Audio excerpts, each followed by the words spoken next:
Thank you to all the team for the way you have led worship so far this morning. What a wonderful introduction, or part of actually, the theme of hospitality. And like Deb, I keep finding my eyes drawn. It's not the cake that draws me, it's the tablecloth. And I'm sure many of you will go back with me. I remember afternoon teas with Grandma.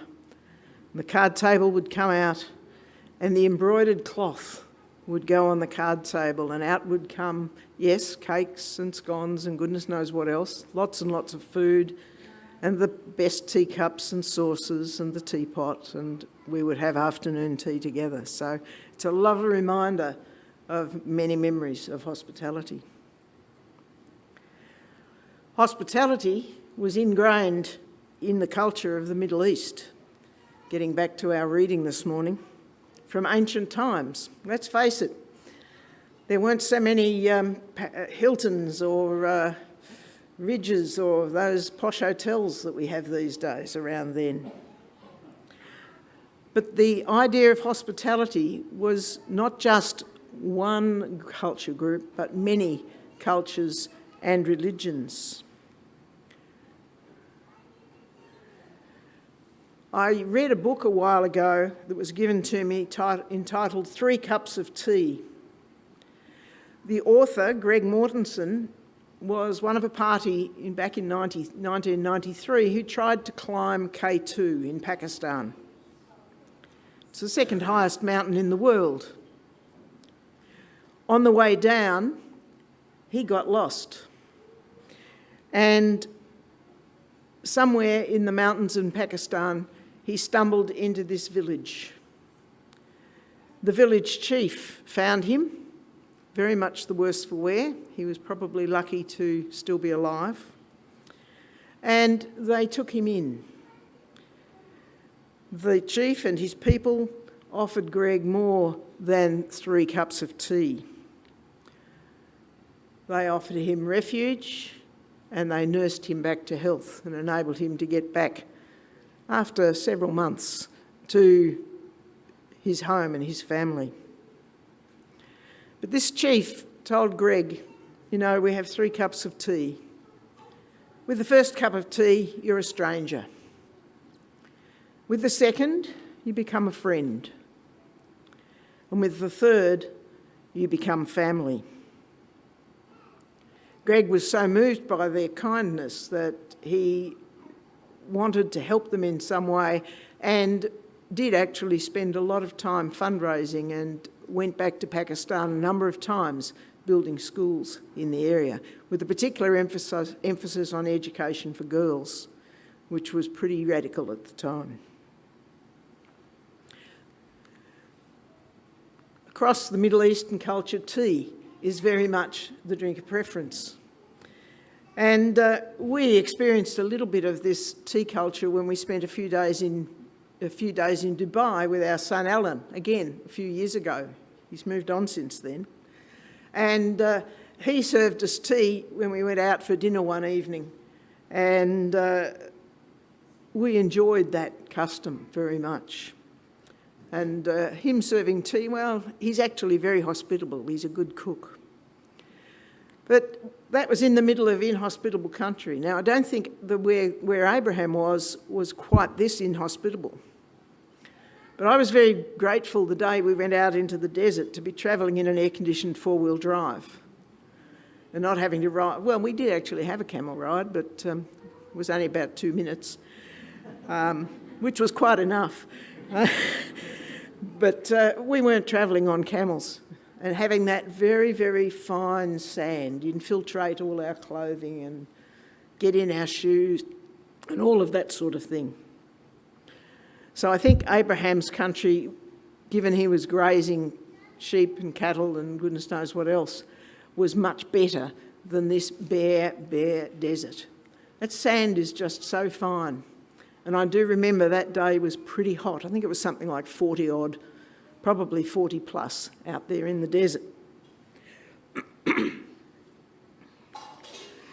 The idea of hospitality in the Middle East runs just so deep. Even today, it's highly regarded and needs to be attended to. If you run a Google search about hospitality in the Middle East, these days it comes up with modern stuff about how to treat guests in those hotels that weren't around in Abraham's time. But it's still there.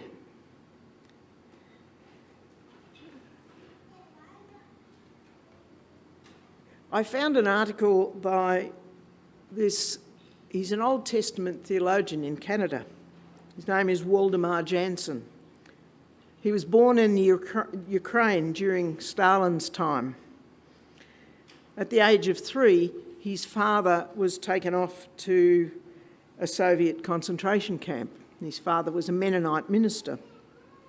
And in 1943, during World War II, he escaped with his mother to Germany, where he was a refugee, until he immigrated to Canada in 1948. And his experience as a refugee adds to his understanding being a stranger in a strange land. And he said this about hospitality in an article he wrote based on the early chapters of Genesis. The central obligations of the host were to provide food, lodging, and protection with a generous spirit and a readiness to incur inconvenience, cost, and sometimes danger. Guests, on the other hand, were to accept gratefully what was offered, refrain from demanding or assertive behaviour, and not overstay their welcome. Few rules on both sides. In that paper, Jansen outlines how God both offers and refuses hospitality in those early chapters of Genesis. While guests in God's world and at God's table, humans are also to be God's representatives and caretakers, with the restriction that they weren't to eat the fruit of the tree of the knowledge of good and evil. As Jansen put it, God's human guests are to be aware of and respect God's ultimate ownership. When this rule is broken, things change, as we know. But God was still host to his people, who are still asked to extend hospitality to others. So Abraham was the example, as Deb read to us. And when you research hospitality, this passage comes up time and time again as the ultimate example of hospitality. Abraham was welcoming. He was generous. And the story that we read is very typical of the lengths that people went to ensure that guests had everything they needed. When travel was so often by foot, or maybe if you were lucky by camel, and on such dusty roads and tracks, rest and refreshment at your destination was important. It was a given that somebody at your destination would take you in. And people would come into an area, a town, a village, an encampment perhaps like Abraham's, and they would wait. Like Abraham's guests did, they stood under a tree. And Abraham, sitting in the entrance to his tent, looked up and saw them and invited them to stay. And that's what they were waiting for. Abraham welcomed his guests, gave them an opportunity to wash their feet and rest in the shade while he organised food and drink. And that wasn't a quick thing. To prepare the food that Abraham would have prepared would have taken a number of hours, given freshly made bread, an animal that was prepared for them. And so he organised probably food and drink, nibbles and things like that to be brought to them while they waited for the main meal.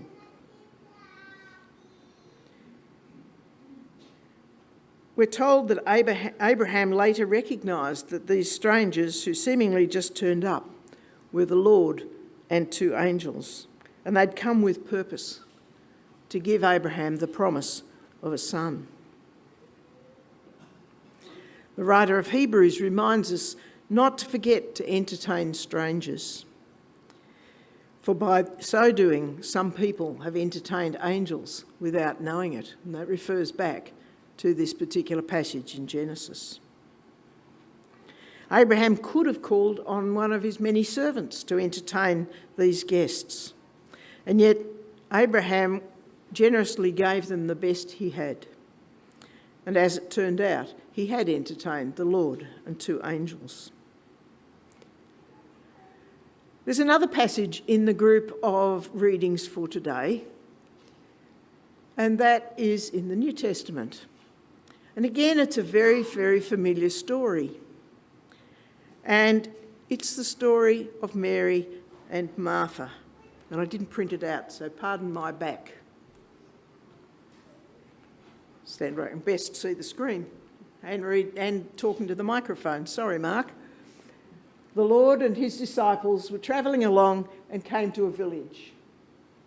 When they got there, a woman named Martha welcomed him into their home. That's significant. How many women were householders, were the head of the household? And that's rather interesting with what we know about the family makeup. She had a sister named Mary who sat down in front of the Lord and was listening to what he said. Martha was worried about all that had to be done. And finally, she went to Jesus and said, "Lord, doesn't it bother you that my sister has left me to do all the work by myself? Tell her to come and help me." And the Lord answered, "Martha, Martha, you are worried and upset about so many things, but only one thing is necessary. Mary has chosen what is best, and it will not be taken away from her." I found the amplified version of part of that, and rather like the extra words that are given into it. But Martha, overly occupied and too busy, was distracted with much serving. And she came up to him and said, "Lord, is it nothing to you that my sister has left me to serve alone? Tell her then to help me, to lend a hand and do her part along with me." Rather put some different complexion on it, doesn't it? The hospitality that Jesus was receiving from Mary and Martha was similar but different to the hospitality that Abraham showered upon his guests. Martha was the host, and she was pushing to get things prepared. There was a lot to do, and Martha wasn't going to skimp. She was probably making scones and cakes and sponges or their equivalent, and preparing a lot of food, wanting to honour Jesus' presence in their household. But she couldn't do it all herself and got very distracted, worrying about how she was going to do it all. Was she on the right track? Was that admonition, was she doing too much? There's a lot of different theories about what happens, but I found another writer called Drew Cadle, an Anglican minister, again in Canada, and he suggested that there's nothing in this short passage arguing against hard work or implying that the hard work of hospitality isn't a good thing, or that being contemplative is better than being active, or that Mary's better than Martha. Martha is the main host in this story, and her job in extending hospitality is to attend to the needs of her guest. And I wonder about this. The way the scene is depicted, Jesus is the only one mentioned. Were the disciples there, or was Jesus the only guest? Makes a difference, I guess, in just how much had to be prepared. Martha made the standard assumptions that anyone would make. Bake fresh cakes, find the good dishes, get the bush washing bowl. And like many of us, she focused on the tasks without focusing on the guest. But what did he want? The prophet wanted to be heard. And in Drew's words, I don't hear rebuke in his words to Martha, I hear tenderness. Martha, you're distracted by many things, but there's one thing I want, to be heard. Martha and Mary together extended hospitality to Jesus, and in that they were blessed by his presence and by his words. Sometimes we can get so worked up about what we think we should be doing or what should be happening that we forget to see the blessing that we have received and are receiving even now. Brendan Byrne, who studied Luke's Gospel and wrote a book called The Hospitality of God, had another quote about that. The implication is that Martha should be content with preparing the one dish that ordinary hospitality requires and join Mary in her deeper hospitality. In that way, she will experience what her sister is experiencing, their visitors' welcome into the hospitality of God. Was Mary neglecting the hospitality and the welcome part of hospitality in her efforts by being so busy she couldn't spend time with her guest? If she'd only prepared the one dish that was necessary, would that enable her to be present to hear what Jesus wanted to share with them? Where does that leave us? Are we missing something? We all give and receive hospitality in so many different ways and circumstances,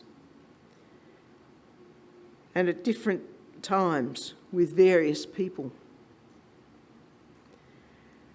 For Abraham, for Martha, hospitality was an attitude. To be hospitable was built in, and it was a part of both their culture and their religion. And I think for a large part, hospitality is built into us too. How many times do you go drop in on somebody and immediately the kettle goes on and a cuppa is made? It's a willingness to be open, welcoming, friendly and available to those we know and sometimes to strangers and uninvited guests. It's following the Lord's leading to invite someone into your world, whether that's via your home or your heart. And just as we close, a few questions to think about, maybe over the next few minutes, and as we go from here a bit later.